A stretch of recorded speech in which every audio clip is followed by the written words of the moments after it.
right, every parent can tell you that raising a child is often demanding, thankless hard work. But when a teenager gets pregnant and has a child on her own, it is a tall order. Teenagers, even intelligent ones who are going to school and dedicating themselves, are still children. I mean, come on, they're kids. They'd rather be texting than changing a diaper. It's great when the family helps, but if the teenager is not stepping up and taking care for the baby, and everybody's living in the same house, it can be a recipe for stress and chaos. That's the kind of turmoil happening to my guests, Rhonda and Brian, who say their 18-year-old daughter, Megan, who lives in their home with her baby Gabriel, is making a mess of her life and forcing them to pick up the pieces. I feel like I live in a soap opera since Megan had the baby. It's drama. It's bickering. Here, Laura, give him to me. Give him to me. It's constantly an argument. Our complete household is in turmoil. Megan is the laziest, most inconsiderate, selfish individual I know. She's lived under our roof for the last year, not working, not contributing, not doing anything. My husband and I are constantly the ones making the breakfast and the lunch and the dinners, making sure the diaper bag's packed to go to the sitter's house. I bought Megan a brand new car. She wrecked it 3 times. And the baby is in the car 1 time. When Gabriel cries, she won't respond. She shows no emotion. It's like it's not her baby. I've come home a couple of times and the baby's just walking around the house. One time, she's just laying on the floor asleep. I found the dog bowl with the water all over the floor. What if you'd bell? I can't get through to her. It makes me very angry to feel like I'm being used. It's just so frustrating because I want to hit something. But Megan feels like she's the victim of an uncaring family. She says they criticize her every move, won't give her a chance to be the good mother that little Gabriel needs. Quote from my mom, I'm the most irresponsible 18-year-old she's ever known. There's not very many days when my parents don't criticize me. It seems like I never do anything right when it comes to Gabriel. Like when I feed him, I give him too big of bites, or I don't get him dressed with the right clothes. I know, you scare me though. They try to tell me, oh, well, he wants this, he wants that. I'm his mother, I know what he wants. Well, Megan says the family did everything they could to keep her from having the baby, and now she needs to get away from them. She says she's got to do it for her sake and for Gabriel's. The moment my parents found out I was pregnant, they tried to actually talk me into getting an abortion. My mom cried and my dad called me a whore. It was pretty intense. The night they found out, my parents called the entire family. They were all downstairs talking about me. I felt left out. I was up in my room. I wasn't part of the discussion at all. The options my parents gave me were either putting the baby up for adoption, getting an abortion, or raising him myself. Oh, look at those little tears. My parents constantly say my family is torn apart because of me. They're trying to tell me that they're gonna take my child away if I move out. Oh! I told my parents if they wanted to take my child, they would have to get a lawyer and take him from me because I'm not letting him go. Well, I want to talk to Megan first. Now, her parents are actually watching backstage in the green room, and I'm going to talk to them a little bit, but I wanted to talk to you first, because you say your parents are all over you, they criticize everything you do, so I wanted to give you a chance to have your say before they even got out here, okay? Okay. Now, let's put Gabriel first. Is he getting fair treatment from you? I think so, yes. Well, you're the only one that thinks so, right? Because your mom and dad don't think so, your sister doesn't think so. They say that you've not bonded with the baby. They say that you ignore the baby when he's crying. They say that you're more interested in doing things that entertain you, which at one level I can understand. You're 18. I mean, you're a child yourself, just to be honest. Yeah.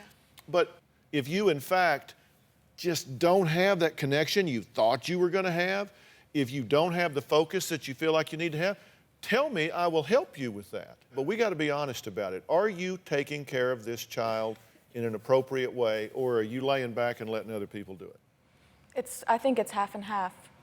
I mean, I'm taking care of them, but sometimes I'm kind of laid back. Because you said at one point, I wrote it down because it was so significant, you said they have been so critical and picked on me and criticized me so much that I have basically, quote, given up. Nothing seems to make them happy. I don't feel like I do anything right. I mean, we got in an argument just here recently. today. It's never right. I don't ever say anything or do anything right. So that means you've given up on Gabriel. No, not him. I You've will given never up give on up your, on him. well, if you say, look, I can't make him happy, so fine, just do it. You're basically, Gabriel's mother's checking out. And let me tell you, when you become a mother, there's no window you go to check out. There's no way to say, well, I'm tired of this, I don't like their criticism, so I'm just gonna go just up here and say, I'm done. There's no window you go to quit. You're that child's mother for now and evermore till the day one of you leaves this earth. You are that child's mother. I think my parents have actually tried to help me too much, and it's making me even more lazy and laid back, or whatever you want to call it. I think there's a good chance that you're exactly right about that. And listen, I'm wanting to do this with you, not to you, but we got to be honest for Gabriel's behalf. I mean, just think of me as Gabriel, because I'll guarantee you, if he could say so, he would say some things to you and your mother and your father that you're going to hear from me today. Mm-hmm. So, me and Gabe, we're like this. All right, Megan's parents say they are fed up with her behavior. They say their entire world has changed for the worse. So are they right? Are they overcritical? Are they getting in the way of the mother-daughter bond here? In this day and time with the economic meltdown, we have a lot of families living under one roof. They're kind of coming back together again. New rules, new day. This house is not a happy home. Half the time I'd rather be at work. I've tried to explain to her we're a family. We all work together here, but Megan doesn't want to be a part of that. Well, every teenage pregnancy creates a ripple effect of demands and life-altering adjustments. Many lives are affected, not just the teenager, not just the baby. All the extended family is affected as well. And when you have a child trying to raise a child, it can turn a once peaceful house into a stressful pressure cooker. Now, Rhonda and Brian say that they're feeling the strain because they're constantly clashing with their 18-year-old daughter, Megan. Megan uses Gabriel as sort of a leverage against us. If we say something to her that ticks her off, she'll immediately pick him up and go straight to her room and shut the door. That's my punishment. Laura, give him to me. When Laura tries to critique Megan on her parenting techniques, it's shut up, it's my baby, I can do what I want, you're not his mother. The person I feel sorry for is Gabriel. Well, Brian and Rhonda are joining us now. Now, they've been watching the show backstage. I'm curious what your reactions are to what you've seen and heard so far. It's our life. I mean, that's exactly what we're living right now. I know Megan thinks that, we're going back to the move out thing, that she's capable of doing it, but she's shown me no responsibility as of to date. What's going wrong in this situation? I mean, first off, is she doing what she needs to, in your opinion? Absolutely not. So what is she failing to do? She's failing to be a mother. Did you think that this was infused through some kind of osmotic DNA, or what did you think all of this parenting plan and skills would come from? I was hoping for me. I mean, I don't know. I think as a mother, it's kind of like a maternal instinct.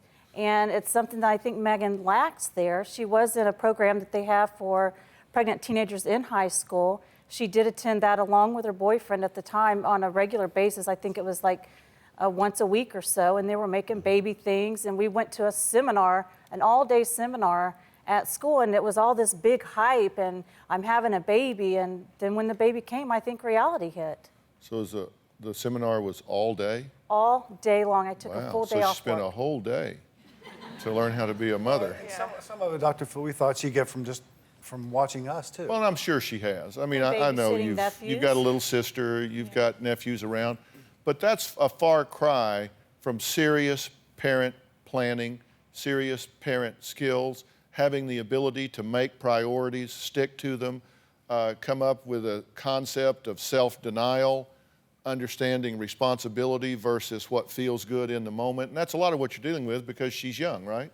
What do you think's the biggest problem here, Dad? My biggest concern is the boy itself. I've come in quite a few times and found her asleep on the floor and the baby walking around, and I'm afraid he's going to fall and hurt himself. And if she's asleep, she might not even know. He may not cry if he hits his head or something. Where's the dad? He's in the Army. So he pays child support? Yes. But he's not actually involved in the child's life on a regular basis? He would be if he could, and I mean, I know he wishes he would. I mean, he's cried on the phone to me saying that he wishes he would be here to help me. But he's not? No. Do you guys think you have contributed to the problem? Absolutely. What have you done? I enable Megan. I have bent over backwards for her. I do everything for her. Let's go back to what you said in the beginning. You said that you have enabled her terribly. And in your letter, you said she's the most selfish, childish person that you've ever met. Why would you do that? Why would you enable her that way? I don't think I raised her to be that way. I really don't. Apparently you did. Well, I guess so, but I mean, I want to do as much as I can for Megan, but I didn't teach her to be selfish and self-centered. Here's the problem that I want you guys to understand so you know why I'm saying what I'm saying. You're caught up in emotional extortion, aren't you? Absolutely. Because it's like if you say, okay, Dr. Phil, fine. We'll be as tough as we can. We'll just let her fall and scrape her knee. We'll let her just deal with this on her own. But when we do that, we throw Gabriel under the bus. Absolutely. And so she's got emotional leverage on you, right? Absolutely. It's like you kick me out, then my baby is living under a bridge. Yeah. And you don't do this, then it just won't get done. So you are being extorted emotionally because you care for this child. That's what you see, true? Yes, that's what I feel, yes. So you've got leverage here, right? Yes. You know if you don't take care of that baby, they will. If the baby's crying and you don't get up, they will. If the baby needs changing and you don't do it, they will. If the baby's hungry, you don't feed the baby, they will. You know that, true? Yeah. And so you take advantage of that. So every now and then, yeah, I do. I admit I do. It's not every day. I mean, it's not an everyday thing. I like spending time with my baby, and I feel like I treat him the way I should. I know I screwed up here and there. I mean, no mother's perfect. Right. All right. Well, from what I read in preparation for this show, it could be said that one of the most level-headed members of this household is the youngest daughter in the family. When we come back, we're going to meet Megan's younger sister, who says her sister just doesn't love her baby the way a child should be loved. I've stopped talking to my parents for the most part because I just feel like everything I say or anything I do is just going to turn out to be an argument. They're basically taking their frustrations out on me. I just get blamed for a lot of things. Well, that was Megan, who recently became a mom while still in high school and is struggling to get along with her family as they all try to coexist under the same roof. These days, some extended families are living together just to make ends meet, and the outcome is sometimes added stress. I mean, think about it. We've got people that just can't maintain 2 or 3 households in this economy, so they're coming back together. Different sets of rules, different lifestyles, lots of agendas, lots of pressure. Now, Megan's 15-year-old sister, Laura, says Megan adds tension to the household by being selfish and uncaring to her own baby. I'm angry with her because she doesn't watch him. Don't grab onto him. They're hurting. No. And she sleeps while he cries, and it really upsets me. No. Oh, that's yucky. That's yucky. So I'm more of a parent than she is. It's okay, Steve. Don't get mad. I'm the one on the ground with him playing with his toys and reading him books while she is texting or about to doze off or watching TV. A while back, she got in a wreck with Gabriel in the car because she was texting. One time, I was in my room with music playing and I heard him crying. So I went into the room. His face was all red and she was sleeping right beside the crib, right on the floor. I hate seeing him like that.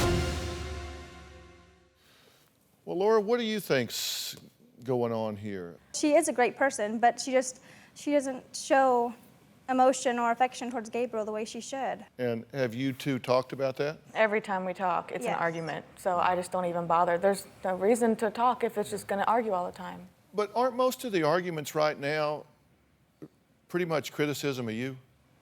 Pretty much. When was the last time you complimented her on something? We actually had a discussion about that, and it's probably been about a month ago. And Megan did say, all you do is point out the negative. I said, it's hard to see the positive because I am so frustrated that I can't even stand to look at her sometimes. That's the point that I'm at. So I have tried to start using positive reinforcement. I've seen her playing with a baby. Megan, that's really nice. I mean, look at him when I say your name, his eyes light up. Mm-hmm. And I could see Megan's eyes light up. I mean, just but after a while, it's hard to give that because you're just so frustrated. She takes a step forward, she takes 2 steps back. Well, Laura, you say that she's fake because when anybody's around, she's what? She does what? She'll put on an act when people are around. Because usually when it's just the 5 of us at home, my mom and dad and I are the ones who take care of Gabriel. But when we have company or we go somewhere, she'll take care of him, she'll tend to him while we get to do stuff. Which, that should happen all the time because she is the mother and that's her responsibility. So you think she's just putting on an act for everybody else? Yes, I think she wants everybody else to see what a good mother she is. And she can be a good mother, but she doesn't put the effort at home. How'd you get pregnant, by the way? I mean, I know how you got pregnant, but I mean, how did that come to pass? I really don't know because I was taking birth control at the time. I was on birth control pills, and I'd never missed one. I took them at the same time every day. I guess it just happened. She told me that That's she myth. told me that he was using contraceptives, and so is he, or so is she. And I'm like, well, I don't see this being the Immaculate Conception. I don't. There's no such thing as a stork. I mean, it had to have happened somehow. There's only one way that someone could get pregnant. So you reject the stork theory? Yeah. Yeah. Okay.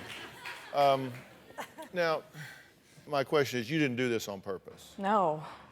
God, no. I mean, I didn't want to have a baby so young. I still wanted to be able to do everything just any normal old 18-year-old will do. Go out and party or do what else, you know? I never got to do any of that. And I never will again. And you said that you want to move so you could do a better job of taking care of Gabriel. I think that would be an easier way for me to step up to the plate and not have as much help around because I know, yeah, I do take advantage of them some of the time. And you said you overheard her talking about why she wanted to move. She was actually talking to the baby's father. And that way she could party all night and do all this other stuff that she doesn't seem that she realized that she can't do that since she has a baby. Is that true? No, I haven't talked to the baby's father in quite some time. I mean, we talk every now and then, but I never said anything about going out and partying. So are you saying she just made that up out of whole cloth, just decided, here's something good to tell Dr. Phil? I guess, because I never talked about moving out and just to party. I mean, the reason I want to move out is because I think it'll be a better environment for me and my son. It'll take stress off of them, and I'm just tired of being like, oh, you can't do this, you can't do that. Well, I won't have to worry about that if I move out. I'll be able to go stay the night with my friend if I want to a night. So are you lying on your sister? No. She was actually planning on moving in with one of her friends, and she was saying and you were talking to the baby's father, Megan. I'm not dumb. I heard you say his name. And you were telling him how great it would be to live with this friend because that way you could party and because you're gonna take advantage of this friend like you did us. Because you asked her if she would watch him, and I don't recall her giving you a definite reply. You shouldn't put this pressure on her. All right, well, there's a whole lot more to this, and there's a whole lot more to why these parents are the product of emotional extortion and what they fear might happen if she did move out where there wasn't any support and supervision. It all has to do with what her mom found in Megan's purse, and it has to do with some history that can determine the future. Megan manipulates my mother all the time. She really doesn't understand what my mom does for her. Let's get a blankie. She is very spoiled and she doesn't realize how lucky she is or what she's got here. Well, Laura says she feels her sister Megan is ungrateful for all the help she gets from the family. Now, this happens a lot. Teenagers have babies. They have babies before they have matured enough to handle them. They fall back on their family, who are sometimes forced to take the responsibility of raising the child. Now, Laura says Megan is not stepping up to her role as a mother. That's just her opinion. In fact, she says Megan is trying to run away from her responsibilities. I overheard my sister coming up with the idea to move out with her friend, and she was planning on taking the baby with her. I think that my mental and emotional health would be so much better if I could move along. Got him. Chill out. I know, you scare me though. God. It scares me. Megan believes that she could go to school full-time, pay rent, babysitter, back and forth from and to school and work. I'm very upset. I overheard them talking about her moving in with this girl, and they could have parties every night and all this other stuff. All she wants to do is party. It's okay. My heart dropped because I don't think she's ready to move out. Not just for Gabriel's sake, but for hers too. Well, that wasn't the only alarming incident. Megan's mom, Rhonda, also found something illegal in Megan's purse. At one point, Megan was groggy all of the time. I questioned her, well, the doctor changed my medication. I said, well, it's clearly not working. She said, well, it's working for me. I wanted to find out what it was. I went through her purse. I found marijuana. I don't know what to do for Megan. Megan needs help. Are you smoking dope? Not anymore. Pardon me? Not anymore. Since when did you stop? She found it probably 3 or 4 months ago, maybe. So I haven't smoked it since. Why not? Just don't want to lose my baby. I'm afraid that after they found it, that they're going to try to get a lawyer and take him away from me. So I quit in order to be able to keep him. Have you smoked dope and driven the car? No, never. Because I asked because you've had a fair amount of wrecks. Yeah. 3 Really. or 4? 3. 3? Yes. 2 in your car? 2 in my car, Which yes. was a new car? Yes. Where'd you get the new car? Mom and Dad bought it for my graduation gift. Okay. So mom and dad, It was a gift to take the baby back and forth to the doctor and school. okay, you get to take the baby back and forth, and so they gave you a new car. And you've wrecked it twice, and then you wrecked the truck? Yes. Okay, why can't you drive? Well, it's not that I can't drive. The truck incident, it was really icy on the roads, and my friend, one of my friends was even with me, and she'll attest to that. It was Well, how about the other 2? the other 2. The first one wasn't my fault. I got cited for it, even though it wasn't my fault.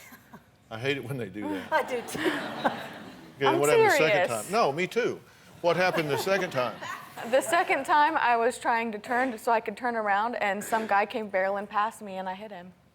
In your estimation, what can I do to help you? Tell me what I'm doing wrong. I mean, why? You seem to have a lot of volunteers for that. I mean, seriously, you have a lot of people that are happy to tell I you what want you're doing your wrong. opinion and what I'm doing wrong. I You mean, really do. Yeah, I do. Would you like me to put some verbs in my sentences and tell you what I think you need to do right? Whatever you have to do to get the message through. Okay. All right. Well, we're going to take a break. When we come back, we're going to do that. And I'm going to tell you the foundation of it is going to be that family sticks together. Absolutely. You don't get lawyers and attack daughters. You don't have to live in fear of somebody coming after you within your own family from that. I think you stick together, but everybody has responsibilities, just like everybody has rights. And we're all going to do this with an eye towards one thing, and that's what's best for this little boy, because he didn't ask for any of this. No, that's right. Megan is a cutter. She started when she was about 12 or 13. She has scars from cutting her wrists. I don't understand why she does it. I think she's punishing herself. She hasn't done that in a while. Well, we're talking about a family in crisis and a young mother who feels like she's under attack from her parents, her sister, from the pressures of being a student and a mom. Now, the really difficult part here is that there's a sweet little boy's future that's hanging in the balance. He needs his mother. I've often said we don't raise children, we raise adults. And everything that is happening now will have an impact later. Now, one incident that took the family by surprise was the night the authorities came knocking at the door. One night, Megan scared the whole family. So we're just getting ready to go to bed, and then I hear a knock, and here's the police at my door.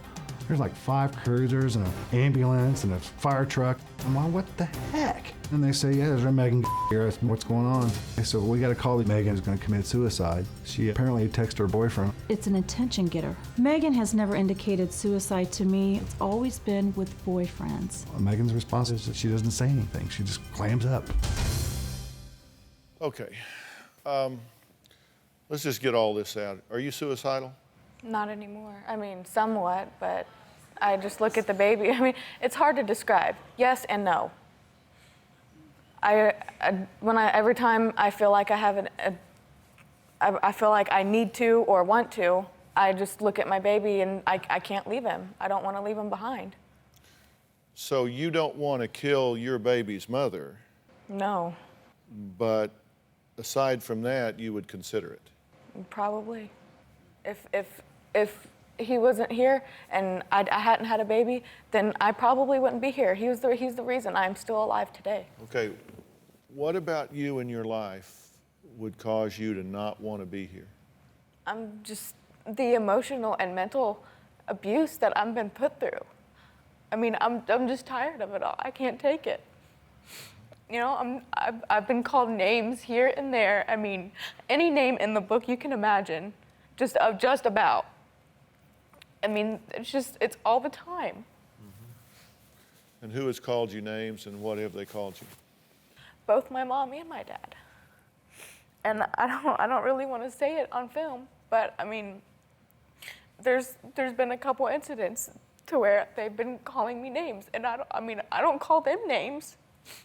And you acknowledge that you've done that, and you acknowledge that it was in anger and that it was wrong, correct? Yes. Because they were disparaging things that had to do with her morality. Yes. It was, but they were not intentionally said toward Megan. It was the night we found out that she was pregnant. Megan was in the house. Okay, and we both know what was said. Don't defend it. No, I'm not defending it, but it was not for Megan to hear. But she heard We it. were outside. But yes. she heard it. She said that she did And she hear heard it accurately. And you don't waste time defending that. I'm not it was wrong, defending it was it. wrong, it was It wrong, was it was wrong. wrong. But you're human beings. I get to that. You know, Right. you're not evil parents at all. Do you feel that you are abusive parents? Absolutely not. How do you respond when she says, I would take my own life because of the abuse I have been subjected to? I don't know what type of abuse. She said a couple of incidents that she's overheard a conversation, but we have never physically or mentally abused either one of our children. Megan started hanging around a bad crowd. That's when all the cutting started. She wanted to be gothic, and we just started nipping everything in the bud. Now, I'm not interested in throwing you under the bus here. You're in way over your head. That's why babies shouldn't have babies. Children shouldn't have children. You chose to become sexually active, and so now you chose the consequence that goes with that. It can happen, and it did. And I'm not here to throw you two under the bus, because everything I can discern, y'all have been very solid, foundation, loving and attentive parents. But we're in a pickle here. We are in a We're in pickle. a bad situation, and you got bigger problems than you realize. Now, this isn't the first time that you have had emotional distress in your life. Correct. You know, because we talk about the fact that you've been through a period in your life when you were cutting yourself. And that anxiety was so built up that you had to inflict pain on yourself to stop that anxiety storm in your brain. You didn't realize what was going on at the time, but that's the reason that was something that you did. That's not a good sign for you to do that. You have made suicidal comments before to your boyfriend, enough that he took serious enough that he called the police out of an abundance of caution. And there are a lot of physiological realities going on here that I want to talk about when we come back. I'd love this to be a great place for little Gabriel. He's awesome. Gabriel is just so loving and so adorable and so happy. He's my little joy. He makes me feel good all the time. We love Gabriel. I'm afraid that if she does move out, my family will fall apart because Gabriel is honestly what holds the family together. Well, today we're talking about what is on the short list of nightmares for parents. At the top of that list, you hate to get that phone call in the middle of the night that something terrible, tragic has happened to your child. Not far below that on the list is when they come in and say, Mom, Dad, I'm pregnant. I really want to finish high school, but I'm pregnant. It's not easy trying to raise a child in a home, particularly when you have raised your children and you weren't planning on raising another one. It's a huge adjustment for everybody, and a lot of people have to step up in different ways. Now, Megan,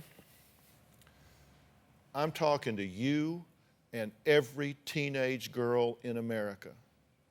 When you decide to play the game of being sexually active, you put your life in the balance, you put your future in the balance, you put the child's future in the balance. We can talk a lot about how we got in this situation. As I've said, I think you guys have done a good job. You say, oh yeah, great job there, Dr. Phil, their daughter's pregnant.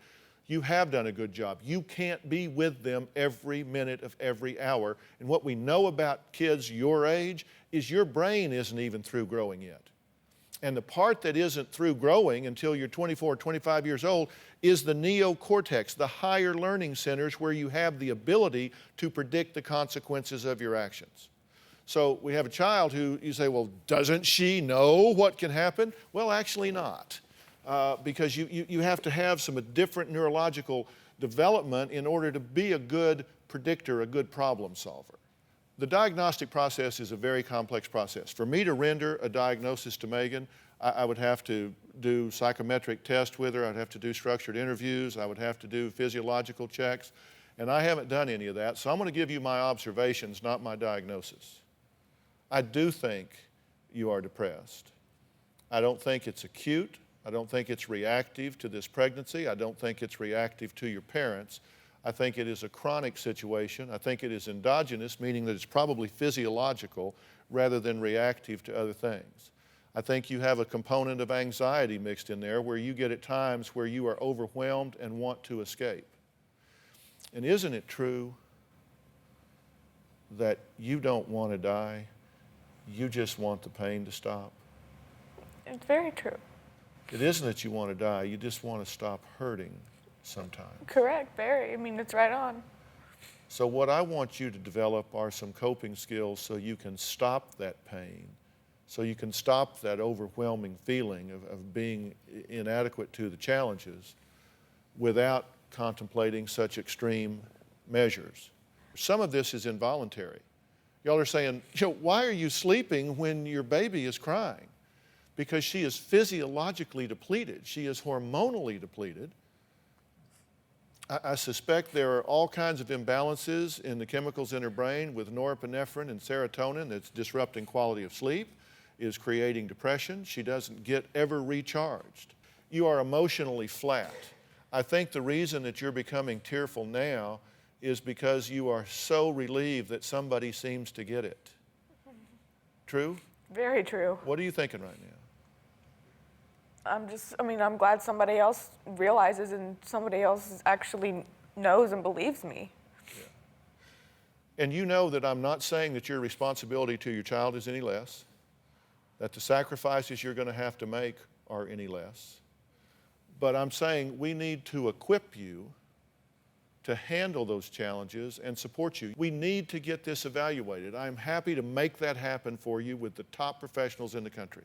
And we'll have her evaluated hormonally, physiologically, psychologically, and every other way so we can get a to-do list of things to get you back to who was the kid that was able to win all the honors in high school and get 3.9. I mean, you're behaving like 1.2, and we know you're 3.9. Yeah. Right? And you know that. Don't you sometimes feel like you're moving in slow motion? I do. Okay, well, we need to change that, and then we need to get some help parenting-wise. Don't even think about moving. You are so not ready to be out on your own right now. You're in the midst of people right now that love you and love your baby, and they're going to back off and let us do some things we need to do. Okay. They are, right? We will. Yeah. Yes, lots of nodding and smiling, okay. All right, that's good, that's good. No, seriously, you'll help with that, right? Absolutely. Okay. And then we'll decide what we're going to do. Okay? Okay. Deal? Sounds good. Deal. Do you have a story or a question for me? Click the link in the description and tell me what in the world is going on.